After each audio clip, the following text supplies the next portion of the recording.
my name's Paule Constable. I'm a lighting designer and I'm here working on The Midnight Bell.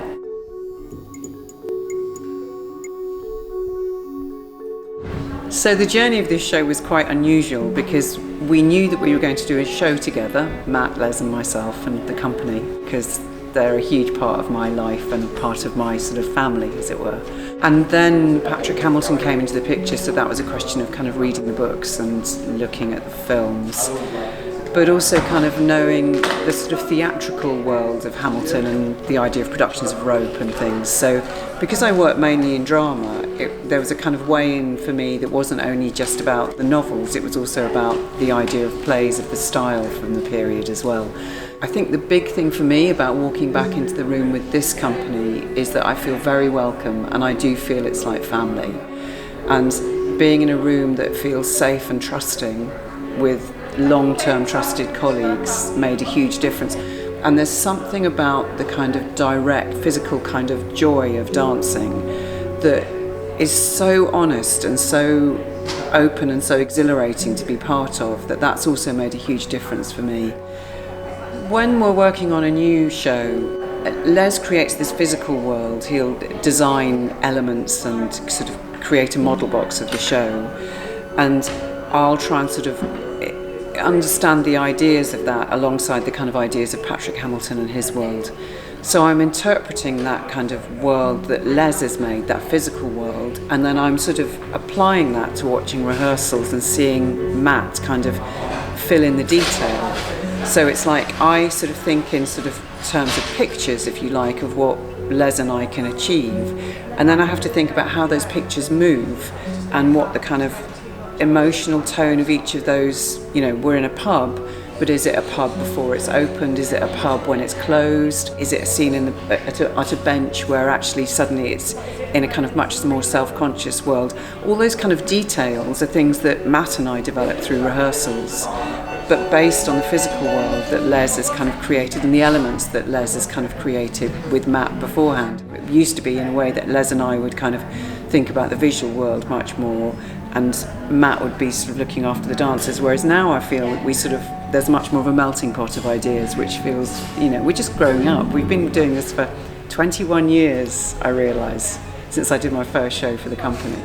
One of the things about Midnight Bell that's a feature all the way through is kind of fantasy versus reality. We have quite a kind of soupy world of kind of 1930s London, which is quite sort of dreary and sort of, I don't want it to be sort of too depressing for the audience to look at, but it's quite sort of gaslit and sort of, dirty light bulbs, cigarette-filled pubs. I remember those, not in the 30s, I hasten to add. And then that thing that we want to lift out of that world into the world of fantasy when the performers are kind of living those moments of fantasy. So we play that game quite a lot. So it's sort of two worlds, a kind of smoky, gaslit, smog-filled London, and that's also based on things like paintings of the time. Film would have been black and white, but actually we've made the world of London a little bit more colourful, so the fantasy sort of tips into colour. So that the question being, yes, it's based on film, but also when you dream in colour. I was thinking quite a lot of old-fashioned lighting colours. So we traditionally have always put colour in front of lights to change are they warm or cold or red or blue or yellow or whatever. But in the 30s, there would have been very, very little colour to choose from, and it would have been quite old-fashioned, this thing called cinemoid, which got quite burnt out quite quickly, so the colour would kind of end up being a little bit more sort of washed out than you might want. Now we can do things that are much more saturated. So I've tried to give the sort of period look a slightly more washed out feeling, based on what would have been available if you were lighting the show at the time. I think so many of the moments where you want the audience to change how they're feeling, it's me following what Matt's doing. So he's changing the quality of the space. So in a very simple way, when the opening moment, Bob is, you don't know what he's doing, but he's dancing and he's in a spotlight and he's full of joy and it's kind of very saturated colour and it's, there are stars in the sky.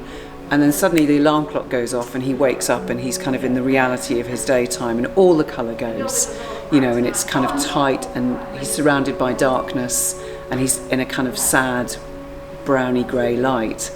You know, that sort of, it's a very obvious changing from someone's dream to the kind of reality, but you take all the colour away and it feels very, very different. You go from a lovely rich open space to a small space, that feels very different, a kind of island of his solitude rather than the kind of full idea of fantasy filled with his life. You know, it's just playing games like that Matt's using as well. I would love the audiences to be surprised at how much you can know without hearing a word spoken. I think that's so exciting because it's your own version of this. Everybody, if you sat them down afterwards and asked them to tell you the story, everybody would give you a slightly different narrative because there's layers and layers and layers and it's not prescribed, and every time you see the show you'll notice different things and different people will attract your attention. So I love that kind of multi-layered, in a way it's a much more generous act of making a show from Matt and the dancers, that you kind of offer something and the audience, everyone in the audience can decide which bit of that they want to identify with and enjoy, or which bit of journey they go on.